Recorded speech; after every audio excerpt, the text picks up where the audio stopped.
see how this goes, shall we?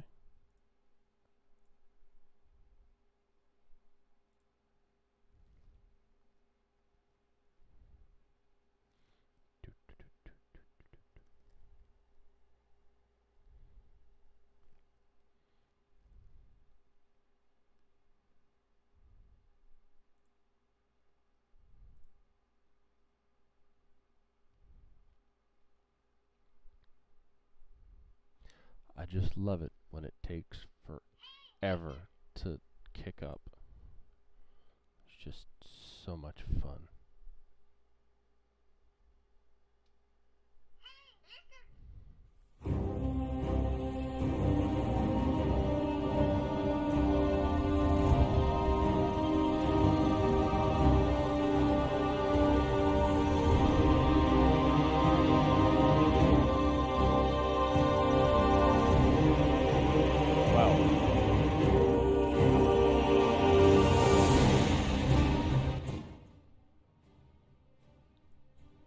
That's just a little loud in my ears.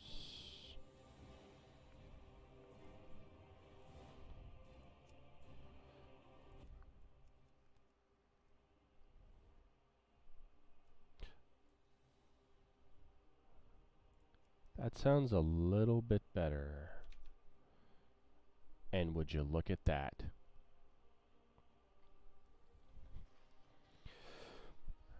Okay. Hopefully the sound for all you people is at a decent level. Turn that down just a little bit more to 45. I'm good, hopefully.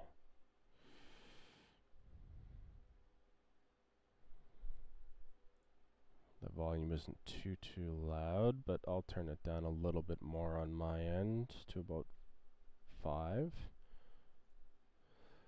Okay, this is my Blood Elf Frost Mage, currently holding Ebon Chill, wearing the Pride of the Sindori Heritage armor.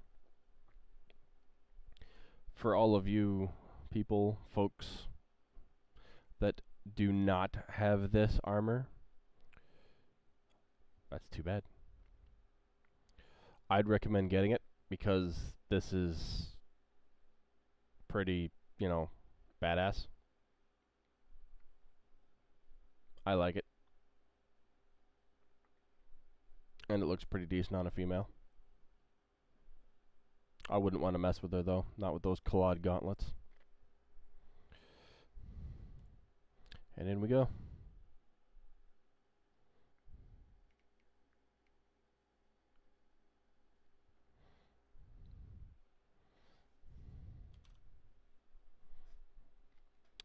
Well, doesn't that just look bad?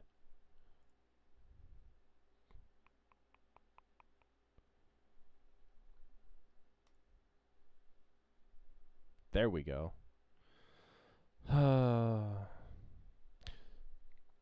Unfortunately for me, I'm not rich enough to have 2 monitors.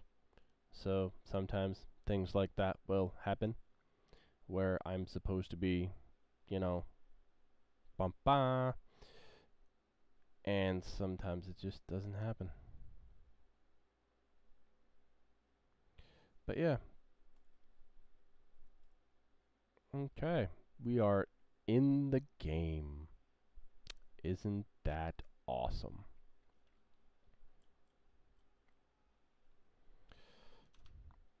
Get rid of this. I have 1. And I just got it. Alright, so I'm just going to move myself over here for a sec. And zoom in. This is my Frost Mage, Galavia. As you can see, that you couldn't see before, she is wielding the artifact weapon Ebon Chill.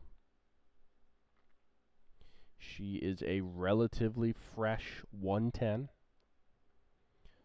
So that basically means that she has been 110 for less than a week. She is wearing the Pride of the Sindori, as I said before, that you couldn't see. And I'm sad that I didn't think of that, because, well, I should have. It looks very cool, badass. There's a whole bunch of proper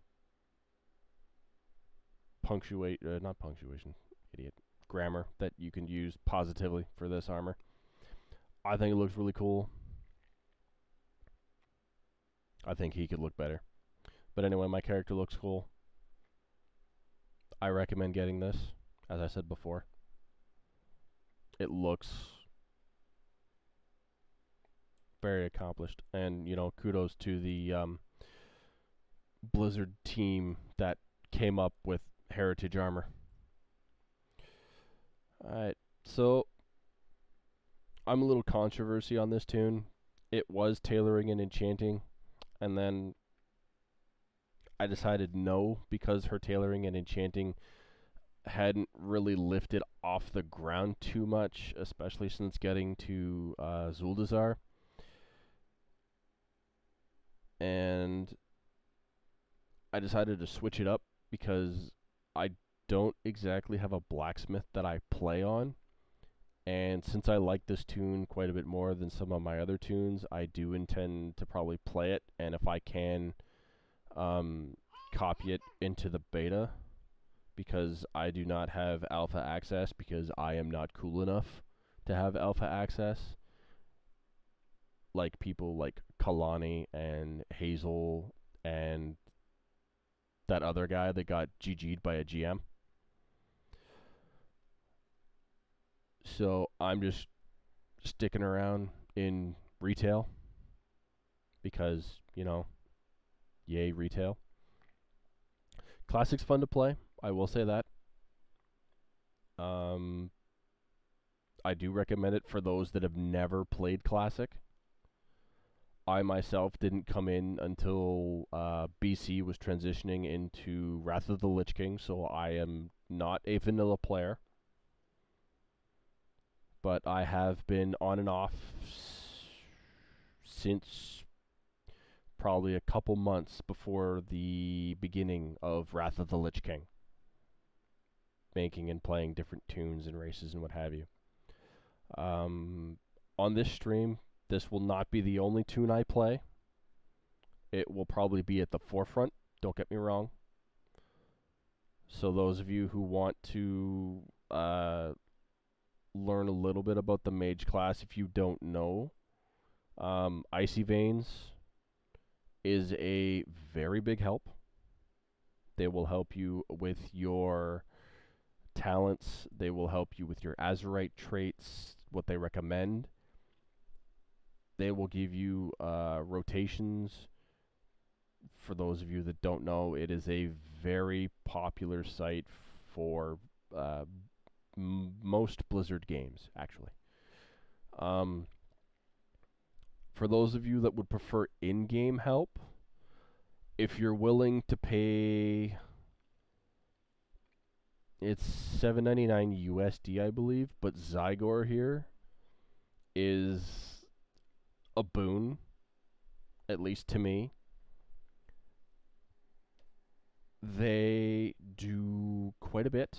As you can see, this is the Mage Order quest hall that I have up, because I will go back and forth to do the quests on certain things to either upgrade the weapon, the artifacts, skins, since you can't level it anymore, which actually disappoints me a lot, because there's no, to my knowledge, cinematic that shows you using your weapon to pull the darkness out of Sargeras' sword, which would be awesome to see. But as far as I know, it doesn't exist. It just, once BFA was released, they did automatically away with the artifact weapon. So you no longer need artifact power. Everything that is used to give you artifact power, now gives you raw gold instead. Which, you know, whatever, but would have rather have gone through a quest line to have that bit removed. I mean, then of course, you know, we just keep using the artifact weapons anyway up to a certain point. But in order to go through BFA, they should have put an entry-level quest line where it forced you to use the artifact weapon to remove the darkness from Sargeras. Sargeras' sword, and that, you know, would have been okay. We're done with the artifact weapon. Now we go back into, you know, using weapons we get from dungeons and raids and out in the world and what have you. Anyway, I got a little bit off track. Also, they do guides, as I will show you here. Ooh, hey, look at that. Okay, so these are some of the Zygor guides. They do leveling, dungeons, dailies, events, rep, gold, professions, pets and mounts, if you want to go farming pets and mounts, titles, and achievements. These are pretty comprehensive. They are also pretty easy to follow, too. So if you want to do dailies in Battle for Azeroth, you'll go to the zone, and it'll, you know, just randomly point you and whatever. It'll also do Uldum, and it will also do Veil of Eternal Blossoms. So yeah. For rep, especially right now, since we have this, increases all of our rep. Running them from Legion and in BFA, it kind of helps for the most part, because most of what it says, it'll be like run all your daily quests and what have you. And of course, you know, run the quest line for the zone too. That'll also increase your rep. For the events, it doesn't do them all, but it does do most of the it does most. Anyway, back. Okay, so it'll do professions. It'll do your cooking, your herbalism, your mining, and your skinning. It will allow you to do your farming, your leveling, and for whatever quest guides that they do have, if it does have a quest line. So for this tune, I'm mining and blacksmithing, because I don't really play on the other tune that has mining and blacksmithing. So this will show you farming guides for all the way through. Classic, BC, Wrath, Kata, Pandalan, Warlords, Legion, and BFA. And it will show you what area, what zone, and even the required level to do so. So if I wanted to go, let's go find some platinum ore. It'll pop up here. It'll tell you to make sure that you have your fine minerals. La-di-da. Then you will open your map. Get out of there. Get out of there. Get out of there. Yeah, man. Alright, so it is telling me to go back to Zuldazar, to take the ship, the Banshee's Whale, to Kultiris, and to head to Thormsong, and to follow this route. Now, as you can see, there's quite a bit of moonlight, or monolight. There's quite a bit of storm silver, and rich storm silver. There are a few decent platinum deposits, but all in all, the area that it's telling you to farm in is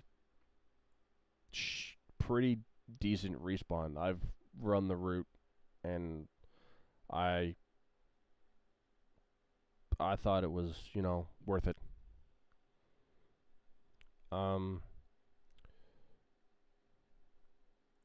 For leveling blacksmithing, it will have you follow a certain path. So, oh, that's not it. Go into a blacksmith guide. Professions, blacksmithing, leveling, PFA. Yeesh. Alright, blacksmithing. So that's where I've stopped. I'm at step 20, and it wants me to craft this many to get the 110 blacksmithing.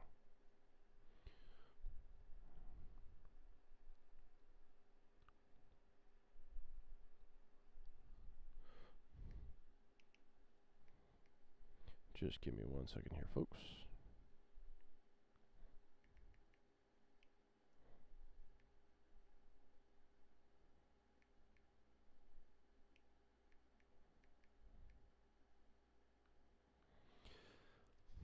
Alright, now I will go back through. So it'll be like, alright, go pick up Zandalari Blacksmithing, which you've probably done or haven't done. So it'll have you do that. And then it's like, boom, alright. For getting to where it wants you to be, it'll be like, this is how much ore you're going to need. So for storms, or for the monolite, it wants you to collect 1,249. Following that run that I showed you, provided that your blacksmithing or your mining is where mine sits, gather monolite even more effectively. You're going to want, before you do most of your farming, you're going to want that rank 3. I'm not going to lie. Just because without having the rank 3, it's worth it and it's not worth it. It just means that you're going to put a lot more time into it, which isn't bad because you got to level your skill at 1 point anyway, all the way to 75, or 175, sorry. But it's up to you, honestly. I mean, you're going to have to end up leveling it anyway, because it's only going to give you the 1, and then you got to do the quests and what have you to get to rank 3. So, my recommendation, get to rank 3, mine in between as needed, and then go from there. Also, you get this one in Najatar once your mining is 140. So I can go pick that up if I wanted to. Also, leveling your skill is, I want to say, ridiculously easy. So it's worth it, I think. The guide itself, as I said, worth it, at least to me. I don't mind paying what I pay for it because of everything it gives you. Like dungeons, comprehensive dungeons. Obviously, those are the ones that I've run. I haven't run this one yet, or this one yet. So, when you go into a dungeon, a thing will pop up at the top of your screen, depending on where you have it, asking if you want to run the guide, and it will give you a map of the dungeon. Now, if you want to look at the map, cool. If not, it doesn't matter.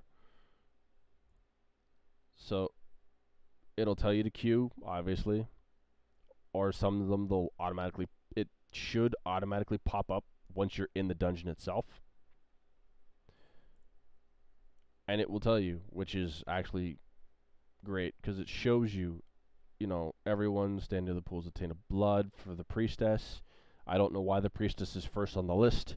I guess this is just the way it recommends to go, whereas more than half of us that I know of automatically go for Razan. Then we go back for Vorkal. Then we go over to the priestess, and then we go kick the crap out of Yasma, because she deserves to die. At least, I think so. I never really liked Yasma. She's a sore spot for me. Anyway, it'll give you advice as the healer to dispel the molten gold when you have to. Mitigation for Gilded Claws for the tank, and for the DPS to avoid what you need to avoid. Or to, when to, spam things. For 4 call, obviously, same kind of idea. Mostly just interrupt noxious stench. For Razan, he's a little more tricky, I find, just because he pursues you, and he pursues you for like at least 20 yards, give or take. And you have to run out of the LOS, which is a royal pain if you have him in a bad location. Because then he fears you, and you walk into the bone piles, and just, But other than that, you know, and then Yasma, just, you know, da-da-da-da. And then, huzzah, look, you're done. That's amazing. And then once you're done with the guide, you can either switch it to something else, or you just, ba-bam, and it's gone. And it doesn't matter. I'll get rid of that one, because I'm not going to be doing platinum at the moment. So that's Zygor, somewhat in a nutshell. And you can turn it on, turn it off. Mine's telling me to go back to the Zara lore for for this, to get that premium shard. Wait. So depending on whatever your guide is, depends on where it tells you to go. And that's, you know, entirely up to you.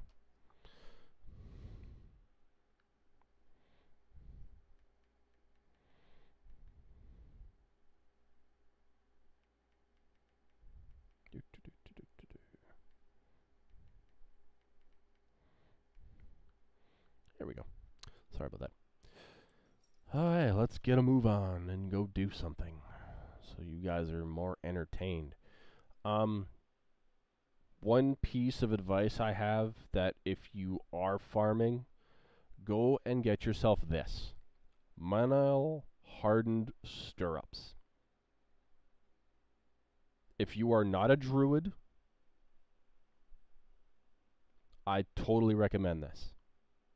And if you have the gold, to get hoof plates as well, because this will increase your speed by 20% for 2 hours, unless you're a blacksmith.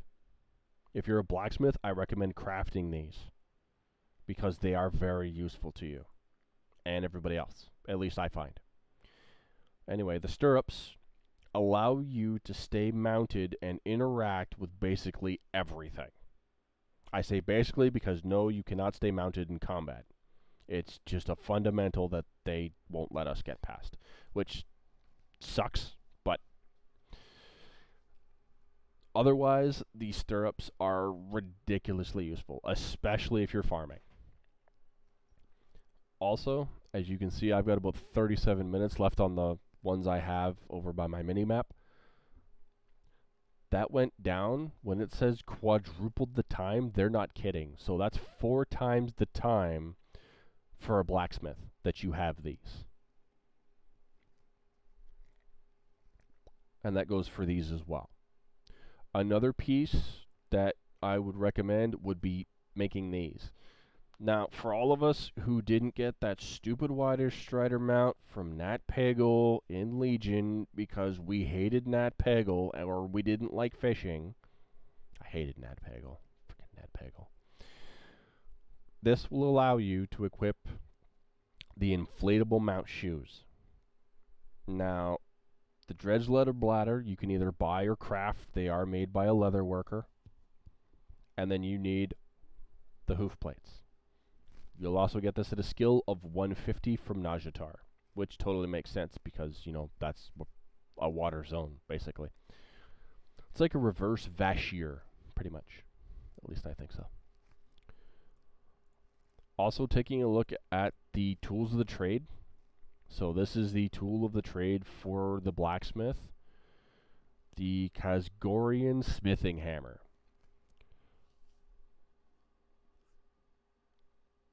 I don't know about you guys, but having the chance to make something indestructible, wow. I have never seen that on a piece before. Or any crafting thing that we've had, that we've made, even from Legion. I don't think that something actually gave us the chance outside of just having the chance to craft something that had an indestructible property on it. The only thing kind of bad about it is the use. I mean, it allows you to pair your own gear instantly. I wish it didn't say a piece of their equipment instantly. It just allows you to repair your gear instantly. And there's an hour cooldown. If there's going to be an hour cooldown, I would love to be able to have that repair everything. Also, Titan panel, very useful. So as you can see, my durability cost is at 98%. So I'm not going to be, running back to somewhere just to repair my stuff, at least not at the moment. But I know a lot of us, especially squishy mages like me, we die a fair amount questing, what have you. So having something like that, like in a dungeon where we can't mount and what have you, would just better give us the ability to repair our stuff. And I mean, there's a lot of pieces of gear here. So in order to repair all of this once, you would have to wait 6 hours. Or no, I'm going to say 7, because you repair, wait an hour, repair, wait an hour, repair, wait an hour, repair, wait an hour, repair. So it's pretty ridiculous that, just better off friggin' bah. Alright. I've talked enough. Alright, let's swing back by Legion, because I'm looking at the board, because I have a thing that I'm doing, that I'm trying to do. Also trying to get the hidden artifact skin on this tune for Ebonchill, because the hidden artifact skin for Ebonchill looks really cool. It kind of reminds me of the Frostfire bolt that they took away from us, like, forever ago.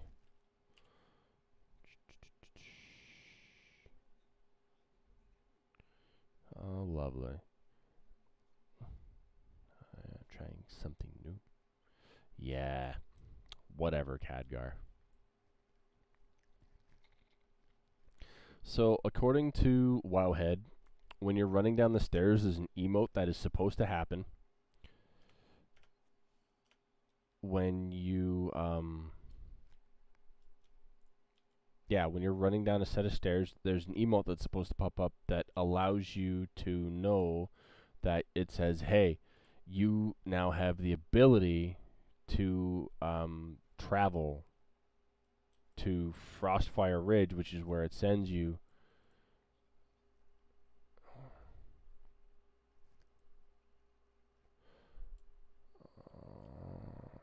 That's nice. Not at the moment. But yeah, it allows you to... It gives you some form of emote. I'm not exactly sure what it is or what it's supposed to be, but when you hit a portal, after seeing it in your feed or what have you here, I guess it's supposed to tell you that you can... basically allows you to travel to Frostfire Ridge, I believe is what it said.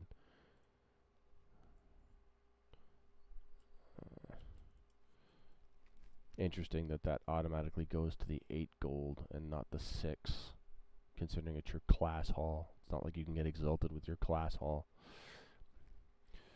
But yeah, you'll click on a portal after seeing the emote or what have you, and it just basically teleports you there, and then you have the ability to get the artifact weapon skin. So that one, that's Stormheim, that's Val'Shara. Let's go... I've been to Azuna. Let's go to High Mountain. Yeah, I didn't think so. I didn't see the emote, but I usually use the portals anyway once per day, or I try to. Just because in case I miss it, it's going to teleport me anyway. So it's just better off that way. Also, for those of you that like Razor gear and headsets and hate headset hair. The Razer Ifrit. I love the name just because I'm a Final Fantasy fan. The Razer Ifrit is a headset that does earbuds and goes back around the neck, not over the head like a regular headset. I just picked mine up today because it came in yesterday and I missed it because, you know, yay. And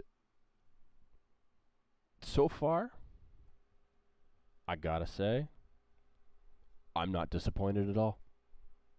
Not at all. Oh, lovely.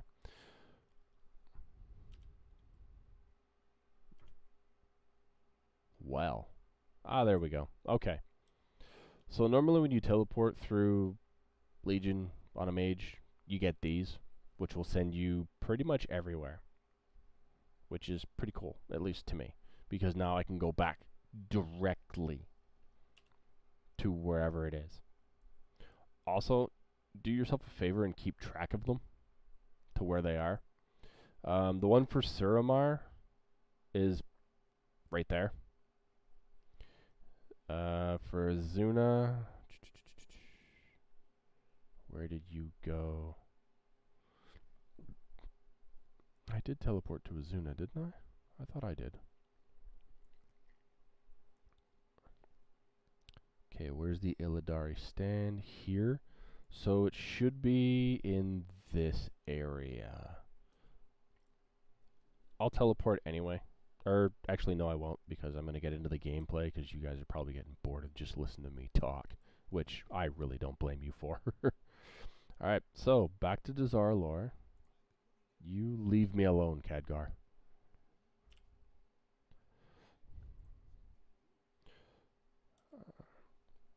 Back to Dazar'alor so I can craft. Check my inventory first, actually, before I go crafting.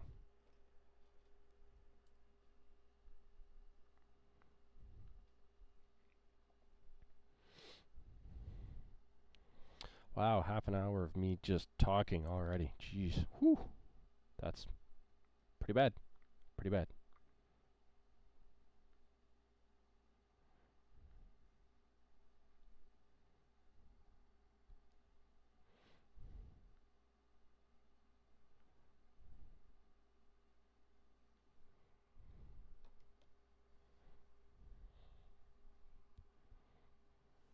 So I'm just going to check my inventory quick before doing anything to see if I have the increased mount speed, the hoof plates. Love doing that. I do that all the time on my DK when I'm in the air, and I actually did it in Silithus at one point, and I fell enough that it killed me, and I was on my DK at the time. Was it my DK? Yeah, it was my DK, because my Demon Hunter wouldn't have died. I'm not going this way. Inventory.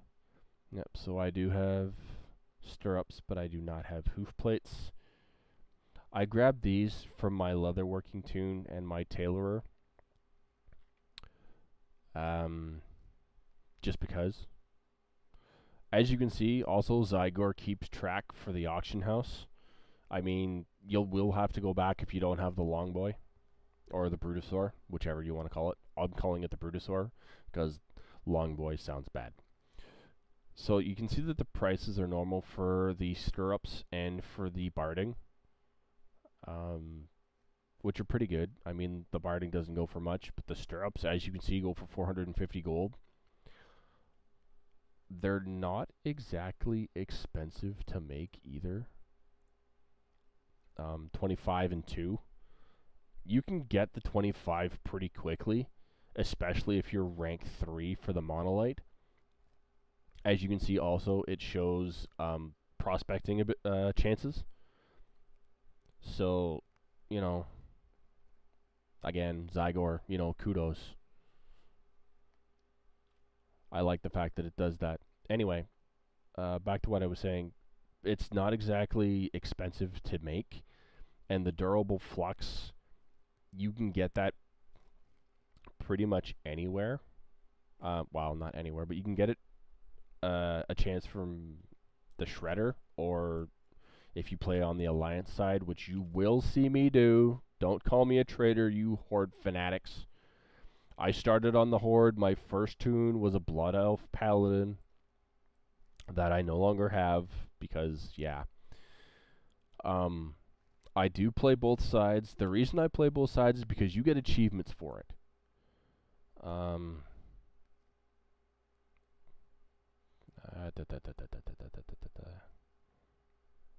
Dang it. Legacy.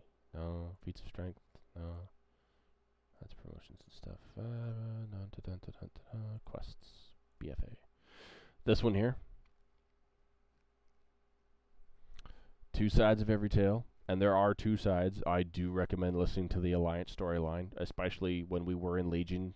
I know that a lot of us on the Horde saw the one side where we looked down on the Alliance from that ridge.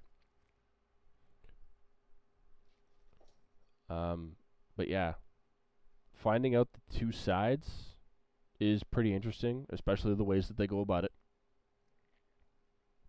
And as you can see, you do get mounts for this. So it is in and of itself worth it, because you're getting mounts that you can use.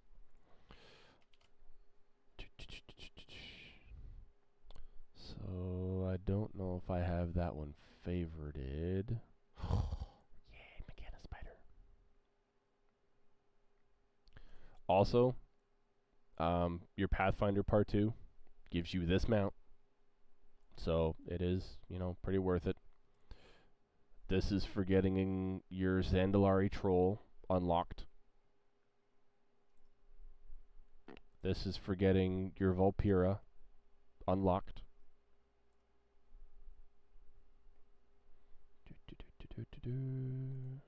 This is for getting your High Mountain unlocked. I think it looks cool. I'm sad that it doesn't fly, but it's still cool. This is the Mechanocat that you get from Mechagon. It's pretty cool, and you can paint it, half a dozen different colors. Where did you go? This mount, if flying in real life, would make people nauseous because of the way it goes. It's still a cool mount. It looks really cool. I wish its flight was a little different, but it's still cool. Where did you... Ah, there we go. This thing. Blood Flank Charger. 2 sides of every tail.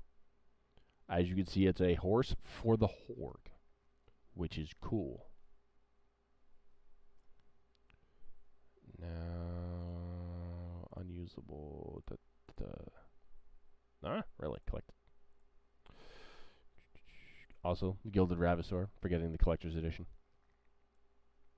Hell yeah. Swift Storm Saber. Shows that I do have Alliance tunes, so get off my back. Ironclad Frostclaw. This is the other side of it. So they get a wolf. And it is a nice looking mount for the Alliance.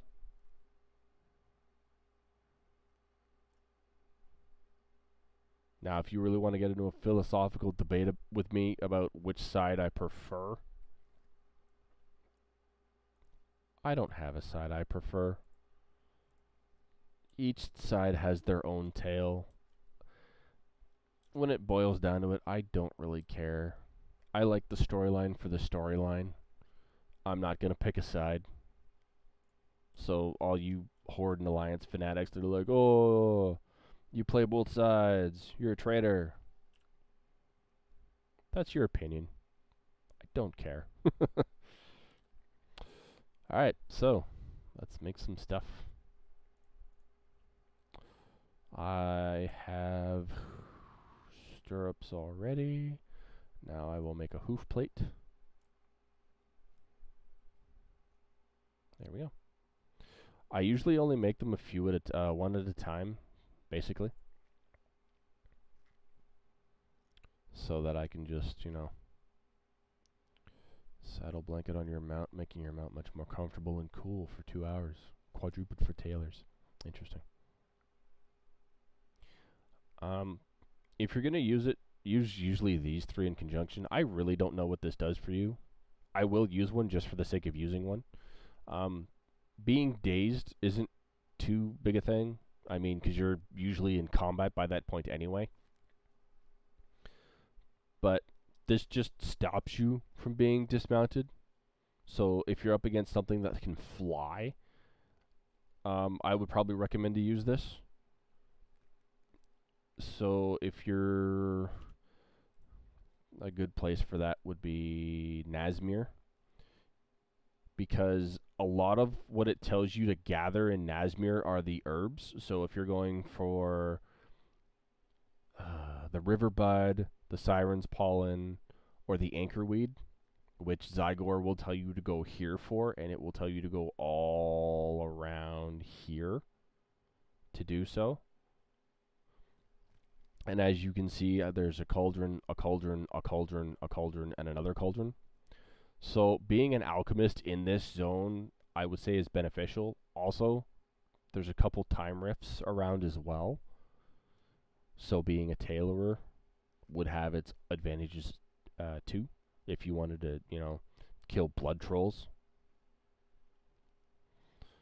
But yeah, if you're going for the herbs, it is a very you will get a lot, and I mean a lot, of riverbud.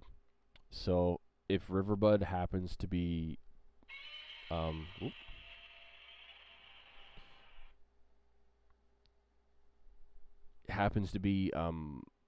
in need on the auction house, so if it is up in price, awesome, because there you go. Or if you're looking to just power through on certain recipes for your alchemist or for your inscriptionist, I would probably recommend it for the inscriptionist, just in the sheer fact that it doesn't matter what herb you get, unless it's the anchorweed, probably, because it's our rare herb for this expansion. Run through the zone, hit every node in the route that it has you follow. Again, I will show you with my cursor the route that it usually prompts you to take. So you go by 3 flight points at least. So if you're like, okay, I'm done for now, you just flight whistle and then back to whatever it is you're doing.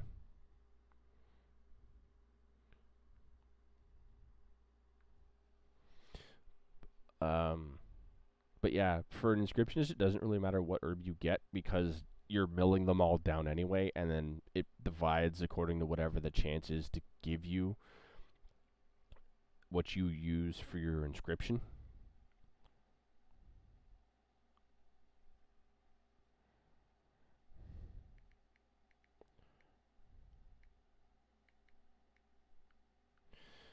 So you're just milling them all down anyway. I've said that twice now. But yeah, it helps. I have that beat. Okay. So I'm going to use one of these, as I said, just to find out what it does, because that's just kind of, whatever it is. It says the prices are falling. I know both of these are used in the... Is it the leather working? I think it's the leather working. For one of, like, the saddle... I don't think it's the saddle shoot, but I believe it gives you one of the equipments. Anyway. So, not being dazed does help, especially in Nazmir, because there are flying pterodactyls that will attack you. Same within, was it Stormsong Valley? When you're mining, I know it tells me to go through a certain area. Over here, as you can see, it says jelly deposits. That's mostly bees over here. So having that will keep you out of combat, which is usually what you want to do to get your gold per hour up and what have you. So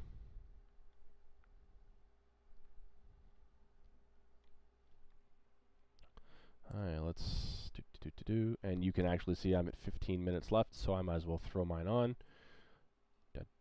Boom. 8 hours. 8 hours. Half of you probably don't even play that long. So I'm going to leave this off for now because I only have 2. Blanket. Much more comfortable and cool when mounted. So yeah, this is just a side effect. It's just cosmetic, pretty much. At least that's the way it looks. So yeah, those are the ones I recommend for a blacksmith if you're going to play a character that you know can use blacksmithing, or you just want to craft your own gear. I put it on this tune because I like playing this tune, and this tune had what I picked basically that went with what she has, which is damn it.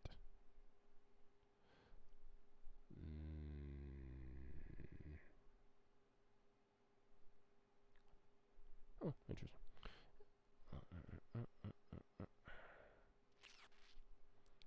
There you go. The racial passive for a Blood Elf, if you didn't know, is Enchanting Skill plus 10.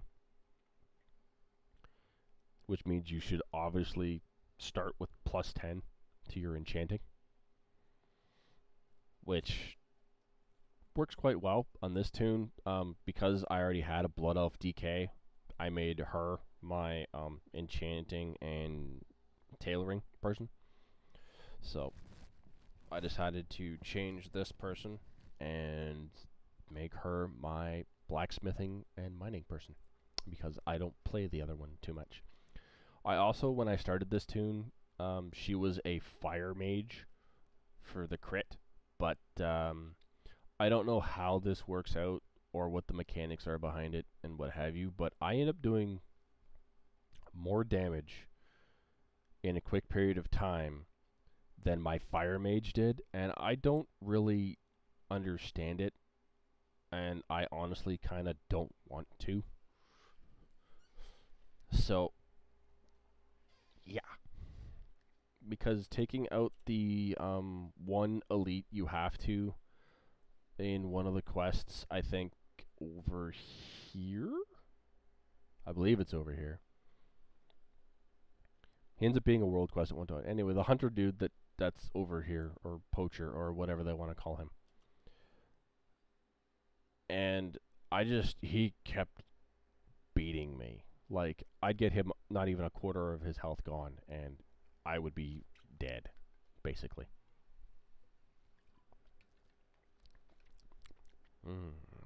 Iced tea. And he'd throttle me every single time. A lot of you are probably thinking, well, why didn't you get into a group? Well, not all the time can you get a group for low levels. Low levels being 111. But, yeah. So I, decided to switch to Frost Mage, and I don't know how I managed. Maybe I kept my barrier up better as a Frost Mage, but just the haste alone from Icy Veins and the different skills that you can use here, I guess, just did so much more damage but the first time he killed me after I had switched to a Frost Mage, he only had a quarter of his health or less left. And I ran at him on my own probably 3 times as a Fire Mage and about 4 times as a Frost Mage, with the final time him having literally a sliver. Like where that 1 is on the 100%, that's how much health he had left. And he took me out about 3 seconds before my ice barrier was up. So eventually I just, broke down and just said to heck with it and got in a group. I only needed one other person, so the other person was, what was the other person? I'm not sure. A hunter, I think? Or maybe a feral druid. But either way, they were very helpful, and they didn't die, and I didn't die, so it was good.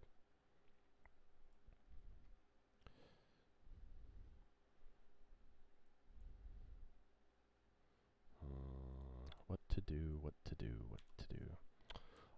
I know what I can do. I can send you to Najatar.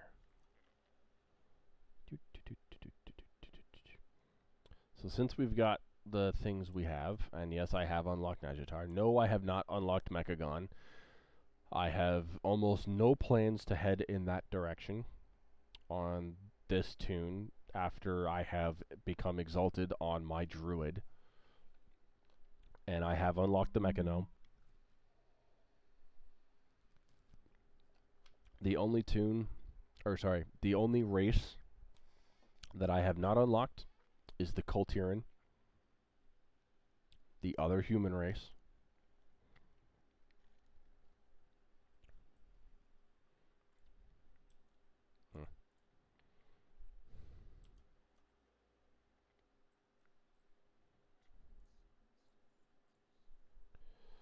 Oh, look, Benthic.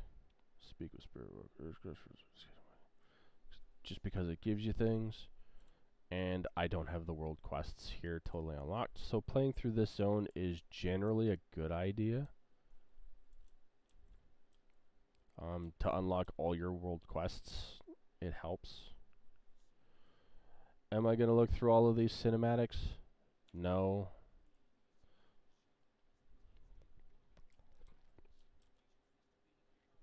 And then, oh look, da da da da.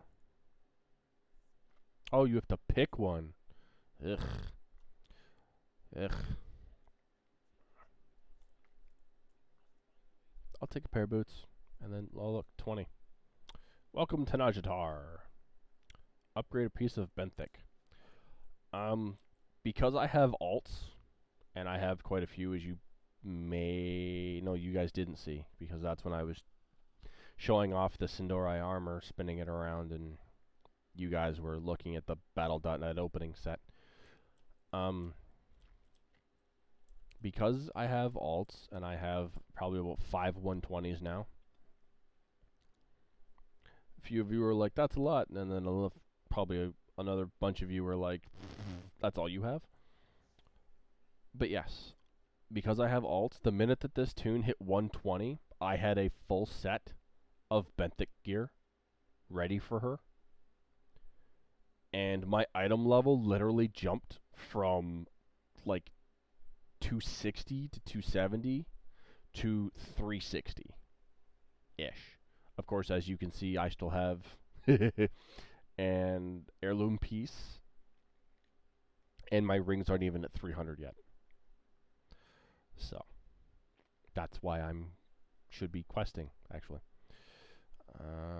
I'll throw that in there. Upgrade it.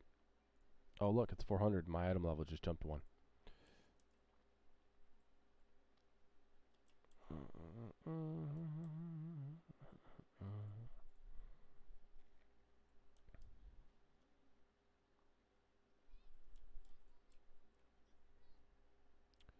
And that's grabbing the calling conch, which is worthwhile getting. Having somebody run around with you is, fun. It's like having the follower in Legion that you could set as a bodyguard. And there were a few of them that you could set as a bodyguard, or the one you could set as a guardian that did two things. I kind of miss that. Not gonna lie.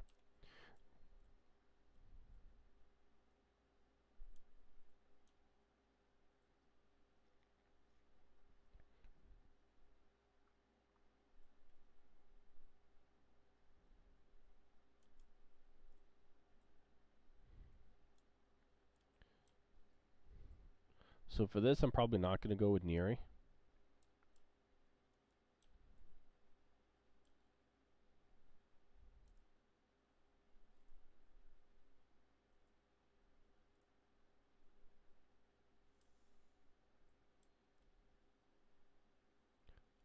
Wow, that's pretty cool. If that's a permanent buff that I can get here, awesome.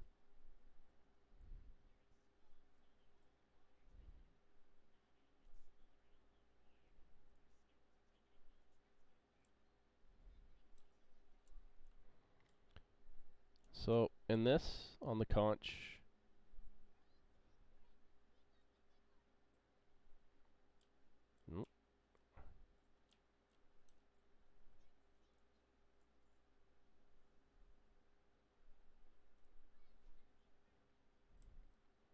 So for this, it's going to end up giving you 3 people that, well, you can use. Usually one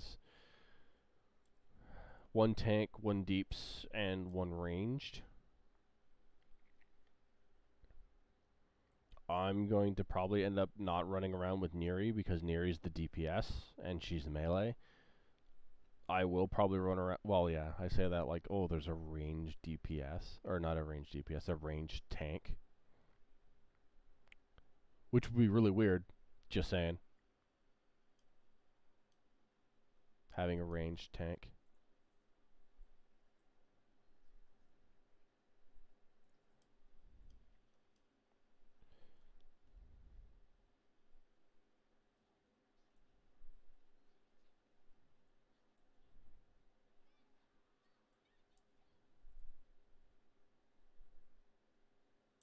And then there you go.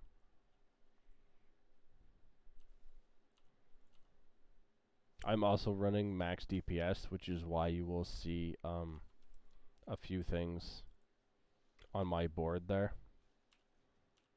Mostly circles in different colors. Yeah, I forgot to cast my barrier.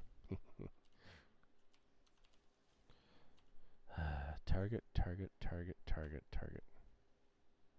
I gotta remember that. Why are you targeting that? Target him.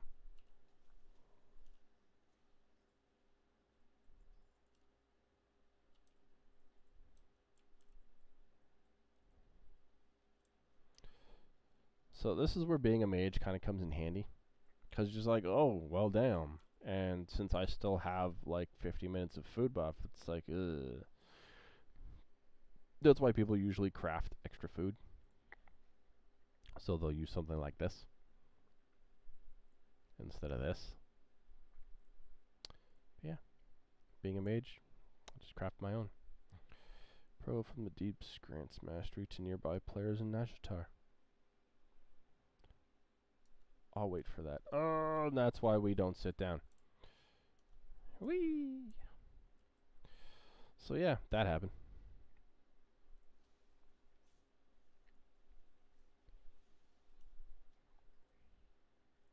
And now I've got them all on me now. So I will now just run away.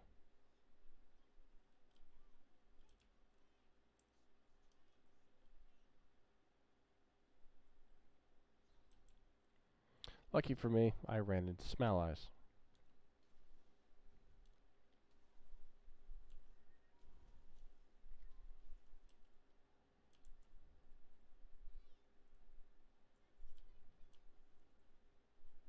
Oh look, doing this will unlock world quests. Huzzah.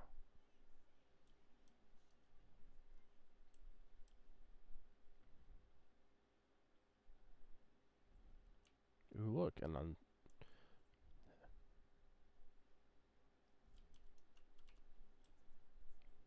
Dang it. I didn't even get the chance to hit that. I hate it when that happens, when you get there and just...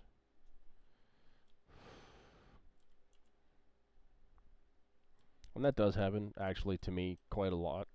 Where I'll run in, or I'll just get there, and the rare, or the elite, or whatever was just recently killed.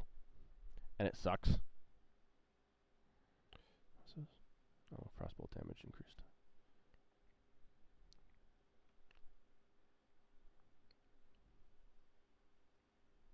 That still kind of irks me just a little bit. I mean, it should have something. Like, this increases mount speed. This allows you to interact while mounted. The barding stops you from getting dazed.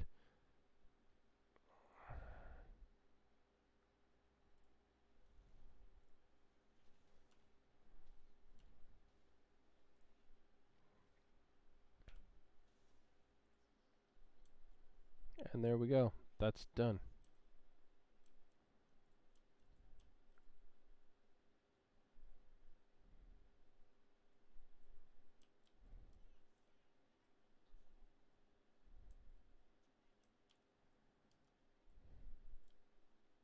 Yay! And by doing that, we will have unlocked our world quests.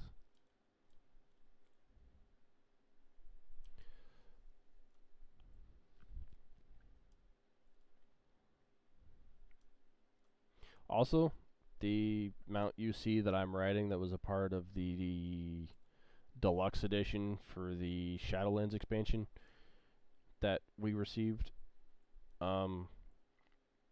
or purchased, I should say, what have you. For those of you that don't know how to get the armor set, there is a little dot right here that, as you can see, you mouse over and it's a cogwheel. And you click it, somebody pops up and they're like, hey, and they have a quest for you to collect 40 pieces of mortality or curse of mortality or what have you. It will take you get about 6 a day. So it will take you a few days, quite a few days actually, to get it done. But the set does look really cool, at least to me anyway. Did I? Oh, I went too far.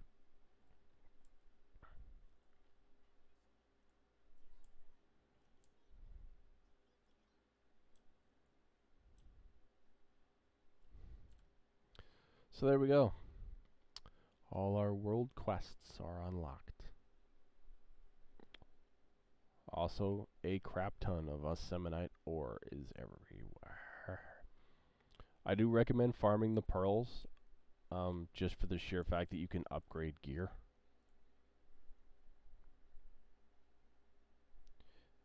Ally and complete 3 ally quests. Like, stuff like this is just simple and you get pearls so easily. And, like, that if you want to upgrade your Heart of Azeroth.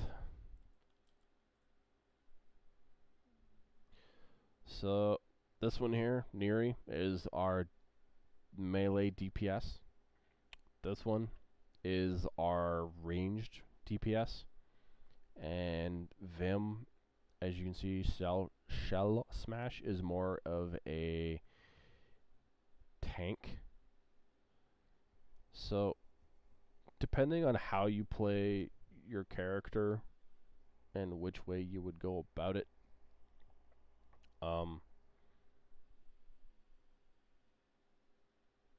pick whichever is best for you. I know that when I hop on like my DK or my Demon Hunter or my Druid, I normally, a lot of people will quest in a DPS spec.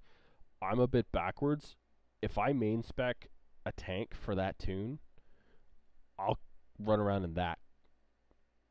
A lot of people are like, oh, well, that's a little more harder to kill. As a paladin, yes, I would totally agree. However, I would rather take the chance of survival over, not. Like on my druid, I've run in down here where you get the quest to go take out 5 elites, and I actually one-shot that quest on my druid. Now, my druid is only a 445 item level, I think. Now, that's still, to me, pretty impressive, considering I have only done LFR on this tune. I have not run normal. I do have a guild, yes. I don't raid with the guild because they have their tanks for progression and for alt raid and what have you. And I don't want to upset the synergy that they have. So I will not run with the guild. Personal preference. The guild does great. They, they're a cool bunch. They're, good people. I just pull back from raiding. I pulled myself out of the raiding scene at, the end of the last expansion. I don't actually, did I get my AOT? I don't think I got my AOTC for Argus.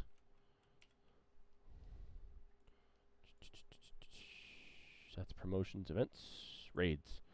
So yeah, I got Helia, I got Gul'dan. So I got my AOTC. I ran my heroic. I took out Archimond. I don't remember when that was. I did not, however, do like I ranEntaurus. I did normal. I did not run heroic. Didn't feel like it. Hehe. Why? Because it's red. That was a fun achievement to get. So I stepped back from raiding with my guild. Personal, choice. Crest Vim. That's the one I want to run with today.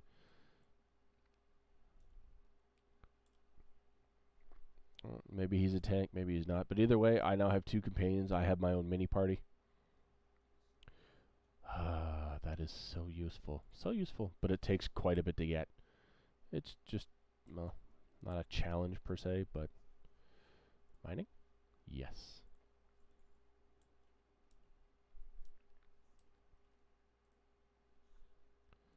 Browse your goods. Zygar will also sell if you tell it to all your crap, so to speak. You. Repair. I always try to repair when my stuff's low-ish, not necessarily like in the red. Scrying stones, those are cool. That's fun. More flotsam. I am not doing flotsam. You'll notice I'm avoiding, I want to say, certain quests.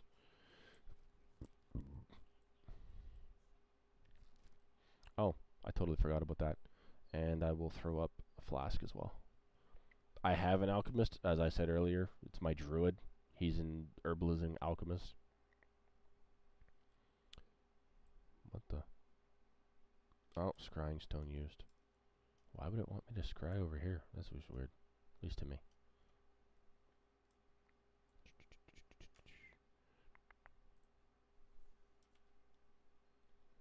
Find 3 hidden treasures. So that basically puts you kind of on a time limit to head to certain areas and be like, oh, look. Generally, certain areas just pop up, and it's like, hey, use the scrying stone.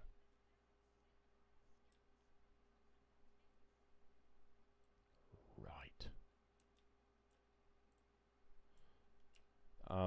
Do yourself a favor, though, when you're here. Don't step on the eggs.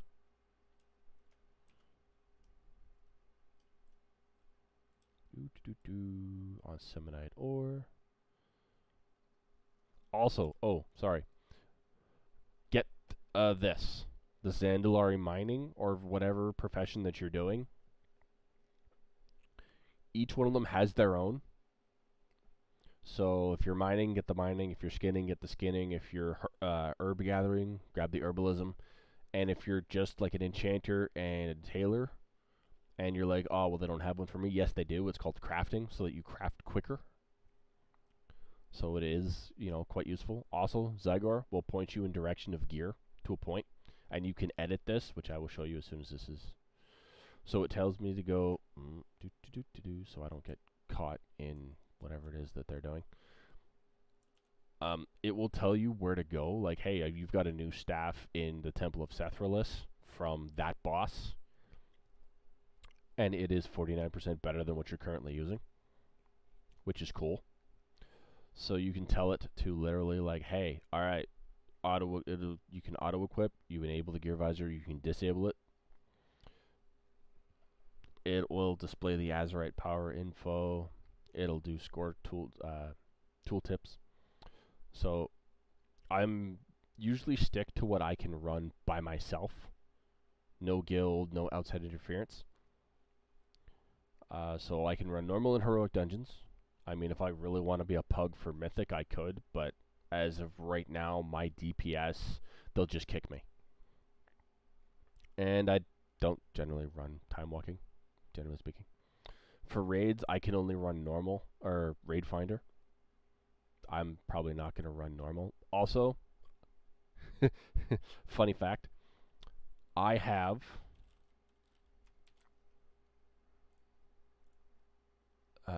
is it this one? Yes, this one on my leatherwork, on my leather tunes and my plate tunes. I have this raid finder set. I prefer this over the normal one anyway. and I did not run the Raid Finder in order to get that set. I didn't really start running the Raid Finder until I wanted a better weapon, and both my Druid and my DK need the staff and the axe from Mott respectively, while my DK doesn't need the axe. But I'm sorry, the axe from Mott, Raid Finder, loot, gear. Here, I'll show you. DK, you get this, and I don't know about you guys, but more armor just kind of sits better with me than what do they recommend? That's the polearm, not the polearm, not that. Is it N'Zoth?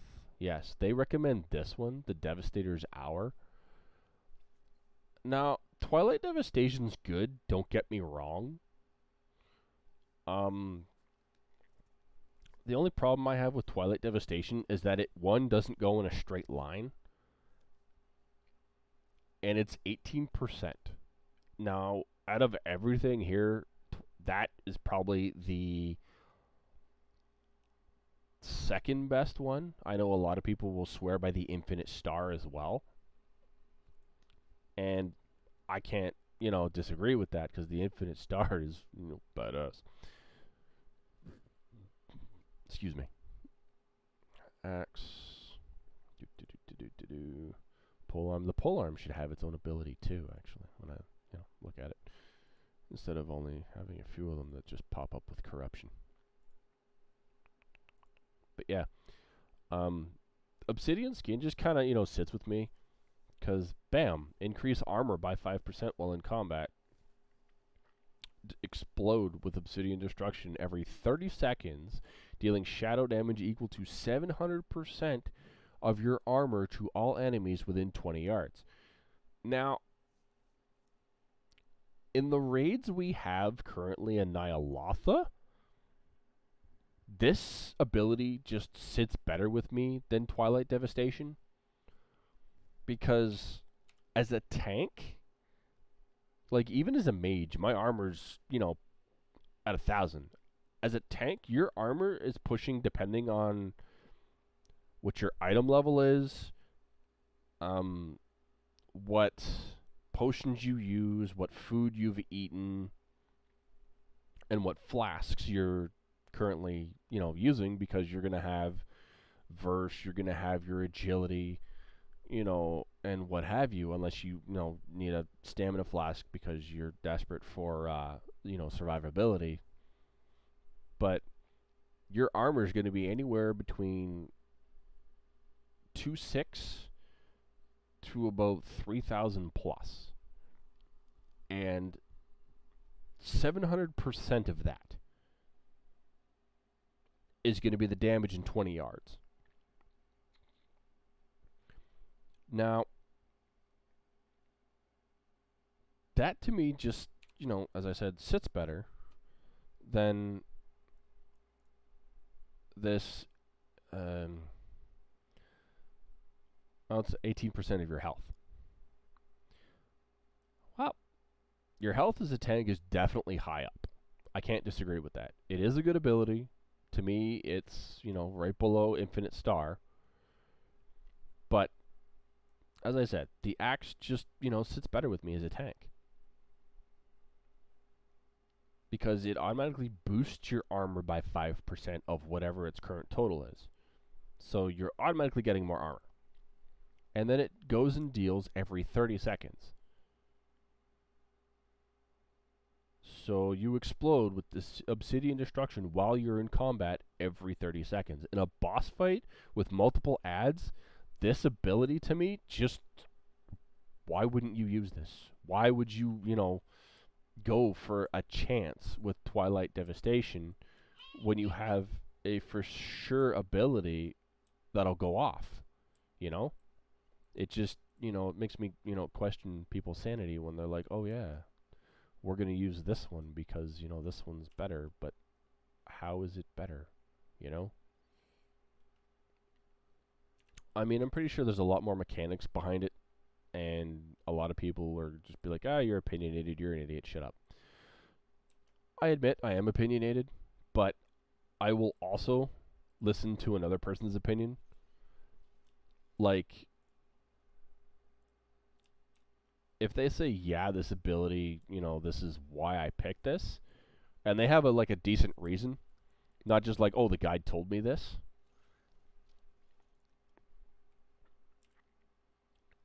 I mean, yeah, guides say a lot of things. Preparation, okay. But if they've got, well, yeah, I've used, you know, both abilities, and this one just seems to peak my DPS that extra little bit that I need as a tank,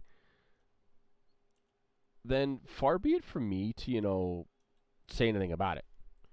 I will respect the other person's opinion and say, you know, good for you. I'm glad, you know, that works for you.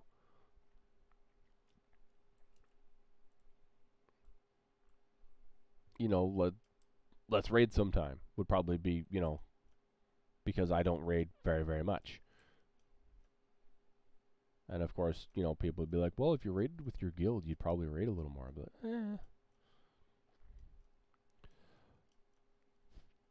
they have their tanks, and their tanks are good. So far be it from me, as I said, to wreck that synergy. I don't feel the need to mess with a system that they have that's good, that's already in place, to take a chance on me and, you know,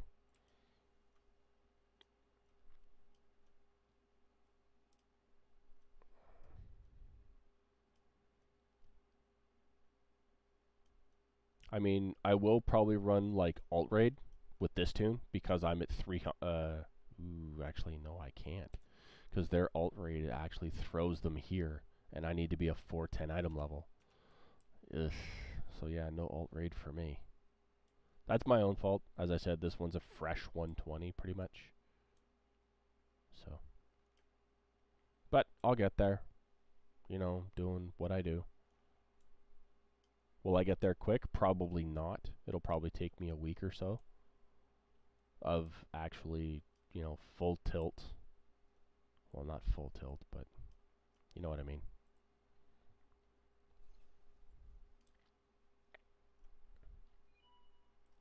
Hmm? Nope, nothing there. Oh, that's an ore deposit. Interesting. Also, these cones, I recommend these cones. Why?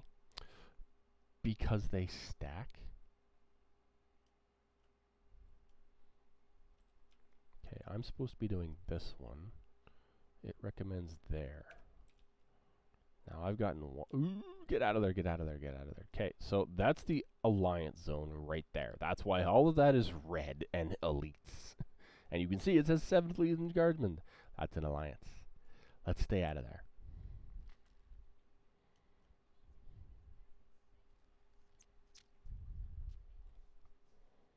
That's nice.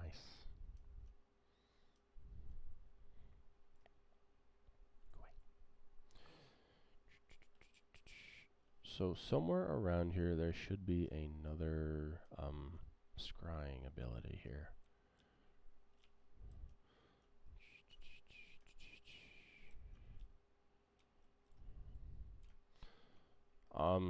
Also add-ons you should use besides using Zygor, which is actually a guide slash add-on.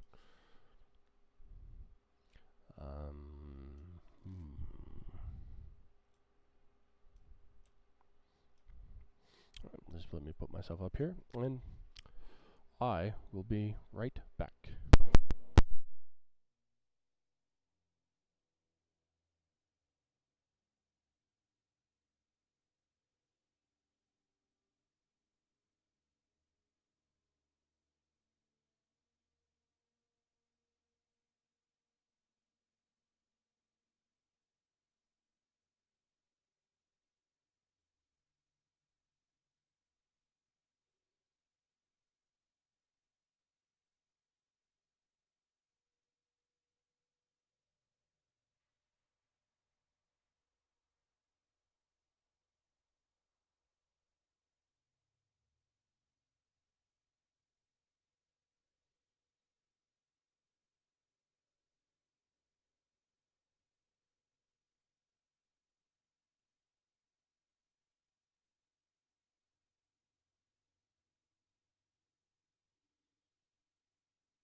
Aye.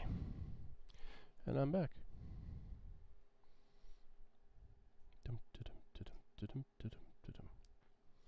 Alright, so add-ons. Things that help your gaming experience. If you're farming or really want to get into farming, GatherMate 2, 100%. I recommend that add-on because that's why you're seeing all these little dots. And when I open my map, there is Semonite everywhere. Literally everywhere. Where on earth are these treasure things? Oh, that's why. I'm not on the ground, idiot. Some days it's just not worth getting out of bed. And I'm sure there's a few of you that feels the same damn way.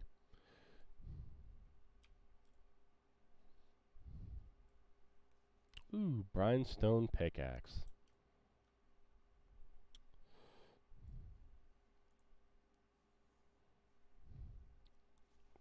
And there we go. And another prismatic mana pearl. Are they? They are not. Okay. Go away. It's just an error that pops up too often for me to care. 400 on this tune. That's not bad. I didn't run. That's actually pretty good for me for not running around too much in Legion.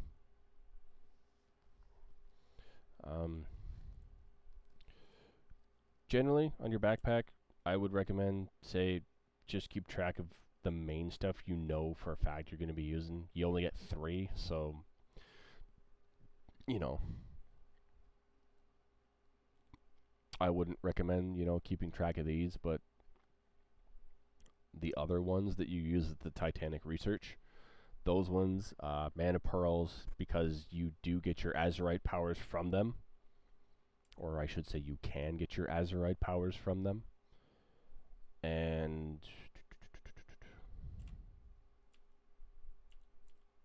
okay. Not just your Azurite powers, but different bits and pieces. Like there are toys, there are mounts that you can get through your mana pearls. And through your rep. So if you're totally willing, to level a few tunes, and grind mana pearls and mana pearls and mana pearls, by all means, power to you. I don't grind too much myself. Oh, that's Merloco. Okay. Sells Hungry Herald's Tentacle Taco if you're wearing a Benthic Ashari Stormtrooper cape. Where are you? Up here? No, you're underneath in that cave. You're in here. No, not in here? Or just not in here today? I'm going to go with not in here today. That, or it's because I haven't gotten all of the, I haven't gotten the Murlocs just yet unlocked. I haven't saved them yet.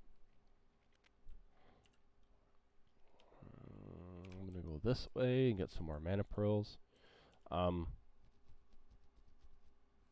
Just Najatar, I do recommend doing one thing for the weekly reset, or what have you. That is mean. There's a node right there, and there's an elite. There's things I just don't want to deal with. Oh well, lucky me. As you can see, I'm not getting very much Semonite ore, but there's a specific reason for that. My skill is crap. Same with this one. So I need to take out Avarius. Wherever he is.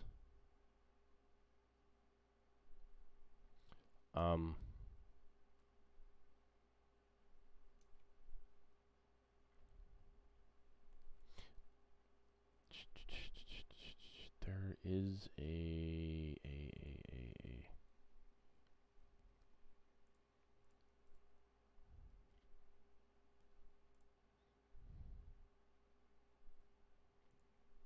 I thought I had.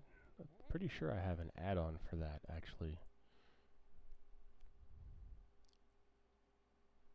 I know Handy Notes does it. Maybe it's because I don't have Tomcat's Tours running. Yeah, let's throw on Tomcat's Tours. And I can't run Visions just yet. Put myself over here so that just in case something happens. Yeah, okay. Add-on since I'm in my list. Altaholic, really good. Keeps track of things like your gold and your alts. Auctioneer, definitely. Even though I have Zygor, I still, have that one up there. Data store, definitely. Details for your damage meter and your heal meter, depending on which way you go about it. Farm it, definitely helps. It helps keeping track of how much you want to farm, so you can set yourself kind of like goals. Fishing Buddy, I keep this one specifically for running the Stranglethorn fishing event every Sunday. I was close this past Sunday for going for that Dread Pirate ring because, yeah. Oh, what the hell did I do that for? I'm an idiot. Handy Notes, useful. Garrison Mission Manager, Gathermate, GTFO. GTFO is really good because it lets you know when you're standing in bad and you don't want to stand in bad because, yeah, standing in bad is bad. Incognito allows you to keep your main. So if you're in a guild and you've got a few alts in the guild, it allows your guildmates to keep track of you. Max DPS is the one that I use. You can see that I do have mage nuggets there. I only recommend mage nuggets if you're using a fire mage.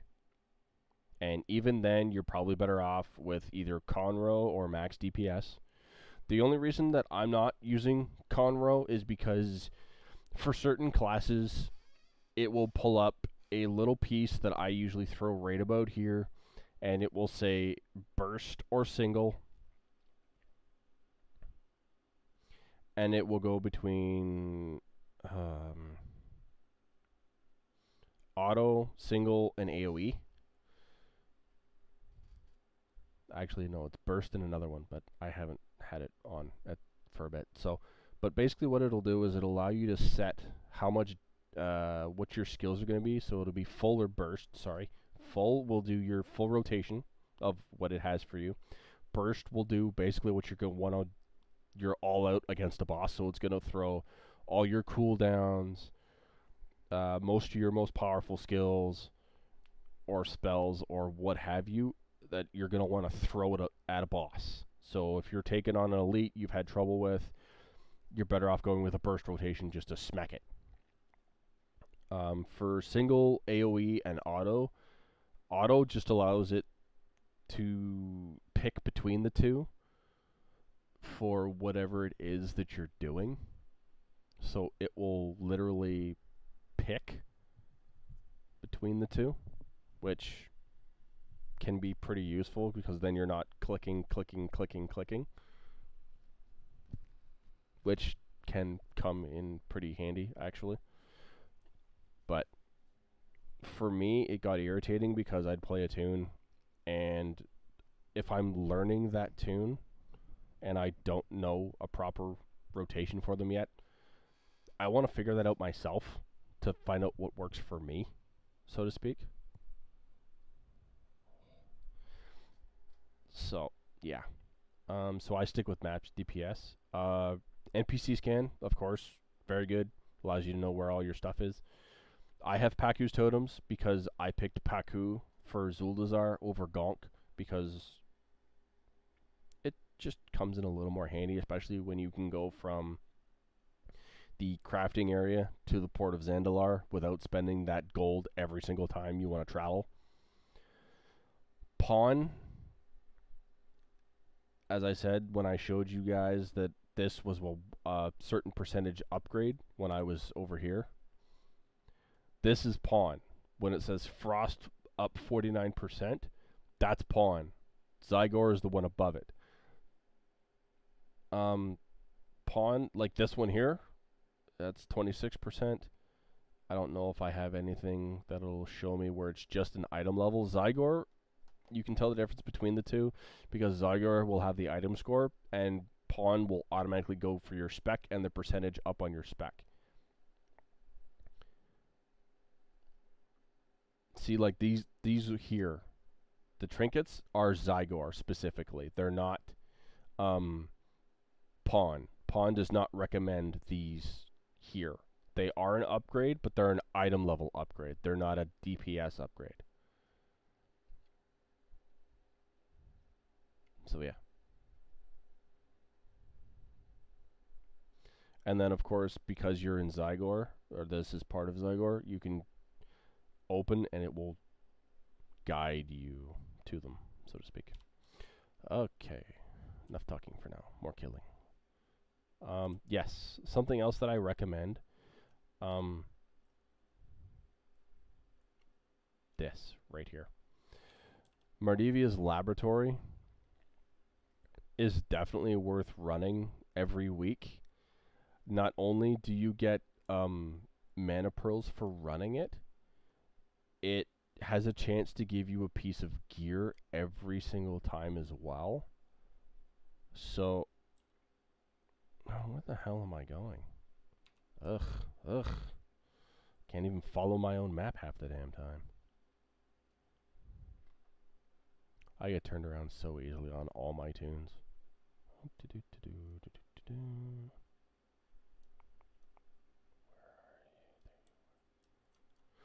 Also, another thing. Normally when you just have crafting, you have to be on the ground. With the stirrups, you don't have to be on the ground. You can be mounted and flying, and you can still gather that way. You do not have to be on the ground.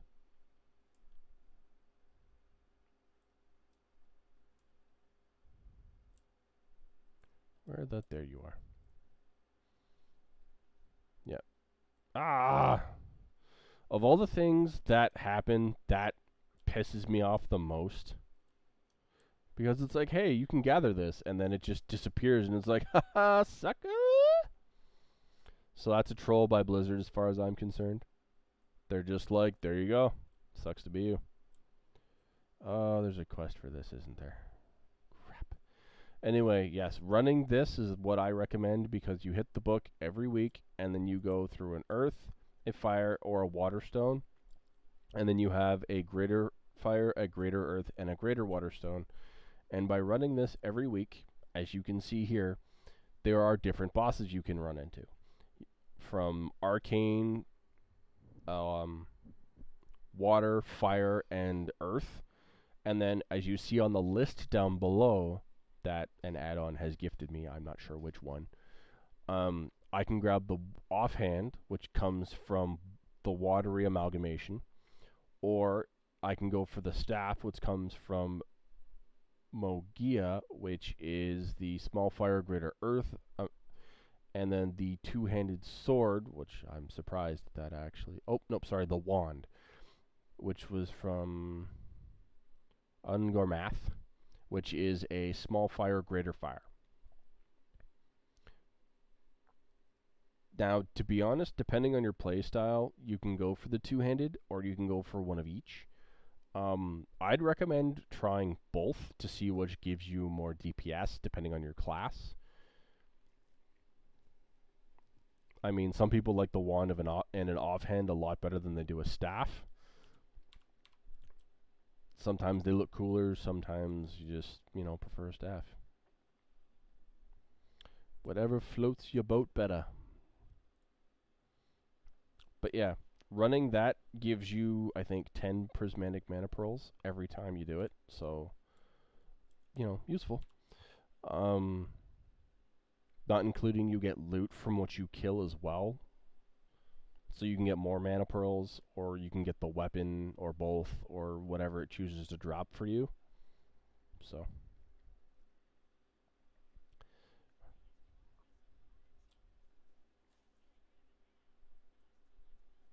no, it would not. I flew over that, and I probably shouldn't have, but I didn't die. It didn't one-shot me.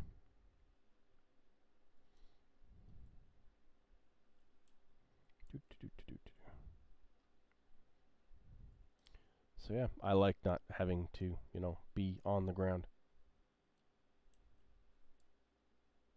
That's Zenithid. I don't need Zenithid.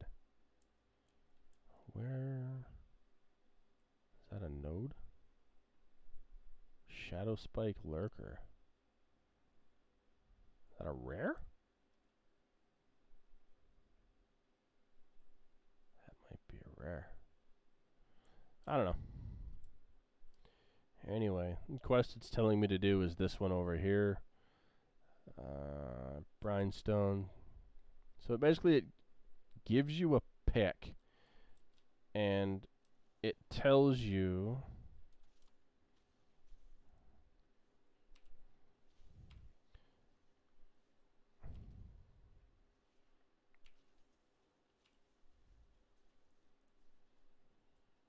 I am going to die because yes.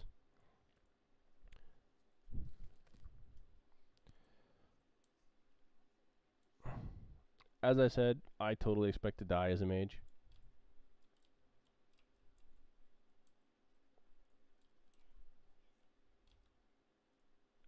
So I just lost out on my food buff. That's pretty much it. Really?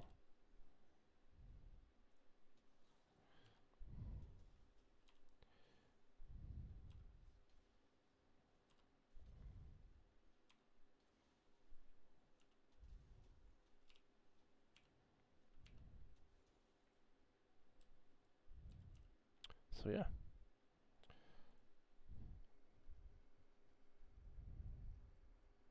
I generally go with the haste food, at least on this one. I have the crit food as well, the honey glazed haunches.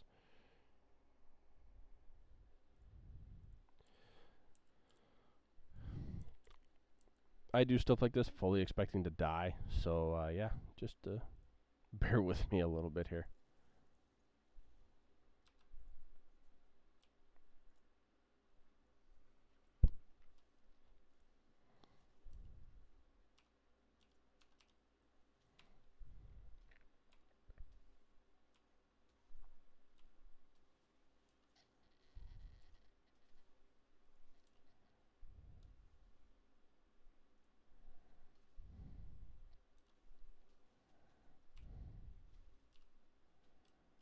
There you go.